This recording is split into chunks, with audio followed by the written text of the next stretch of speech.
Nimetoka Simiyu. Ujua mapenzi nilionao. Nauli ya kutoka Simiyu kuja huku na kurudi mpaka na maradhi. Karibu 500,000 namaliza. Na naendelea kuisubiri Simba. Na tarehe 14 niko hapa. Hiyo ondoka kwa sababu ya dabi tu, hasira ya dabi. Asili ya dabi tu hii, nimsubiri Dodoma. Wewe unafia mchezo auliza mzee Kibuki inatoka Simiyu.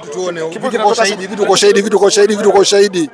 Simiyu hii. Simiyu unafanya mchezo. Kibuki imetoka Simiyu hiki. Hii ndio inamaliza hii. Hii Kalmanzila, ukisikia mzee wa Kalmanzila Tabora alikochomoka hii. Bwana mzee ndio usababisha mechi isicheze vitu kama hivyo. Shauri yao kamati ya ufundi ile mbaya hii. Inaitwa kamati ya ufundi ile mbaya hii. Wewe unaiogopa kamati ya ufundi ile mbaya hii? Hii kamati ya ufundi ile mbaya ukileta mchezo na kumaliza. Ndio maana walikimbia hii. Kalmanzila huyu. Wewe unafia mchezo wewe. Wanakwambia watu wetu si sawa. Kalmanzila alimuogopa ndio maana wakakimbia. Wanasema wazee wafupi la magali. Kalmanzila huyu.